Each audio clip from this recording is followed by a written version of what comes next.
Hello guys, അപ്പം നമുക്ക് കുറേ നാളുകൾക്ക് ശേഷം പൈറ്റ് ചാള കിട്ടിയിട്ടാ. പൈറ്റ് ചാള എന്ന് പറഞ്ഞാൽ കുഞ്ഞിച്ചാള. നിങ്ങളുടെ അവിടെ എന്താ പറയാന്ന് കമൻറ്റ് ചെയ്യണേ. കുഞ്ഞിച്ചാള വൃത്തിയാക്കാന്ന് പറഞ്ഞത് ഒരു കുഞ്ഞൊരു കാര്യമല്ല, അതൊരു ടാസ്ക് തന്നെയാണ്. അപ്പം നമ്മളത് കല്ലുപ്പിട്ടിട്ട് നന്നായി അലമ്പി കഴുകണം. കഴുകും തോറും അതിൻ്റെ വേസ്റ്റ് പുറത്തേക്ക് വരും കേട്ടോ. അപ്പം നന്നായി കഴുകി നമ്മളതിന് ശേഷം അപ്പം അതിനെ നമ്മൾ ഫ്രഷ് ആക്കി അതിന് ശേഷം തക്കാളി, മുളക് ചീന്തിയതും അതുപോലെ സബോള അരിഞ്ഞിട്ടു, ഉള്ളി കുഞ്ഞിതാക്കി അരിഞ്ഞിട്ടു.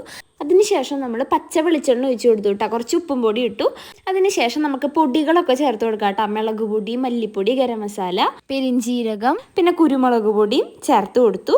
അതിനുശേഷം നന്നായി തിരുമ്പി കൊടുത്തു കേട്ടോ. പിന്നെ നമ്മൾ കോൽപ്പുള്ളി പിഴിഞ്ഞൊഴിച്ചു കേട്ടോ. അങ്ങനെ ഏകദേശം നമ്മുടെ കറിയൊക്കെ സെറ്റ് ആയിട്ടുണ്ട്. അപ്പോൾ 15 മിനിറ്റ് ഉപ്പും മുളകും മസാലയൊക്കെ പിടിക്കാൻ വേണ്ടിയിട്ട് നമ്മൾ മാറ്റി വയ്ക്കുക. അതിനുശേഷം അടപ്പത്തേക്ക് ഇങ്ങനെ വെച്ച് കൊടുക്കുക. അപ്പോൾ തിളയ്ക്കണ അടിപൊളി മണം വരും. അത് കഴിഞ്ഞ് കഴിഞ്ഞാൽ നമുക്ക് ചോറ് കഴിക്കാൻ തോന്നും, ഇങ്ങനെ കുടിക്കാനൊക്കെ തോന്നും കേട്ടോ. അത്രയും അടിപൊളിയായിരുന്നു കറി.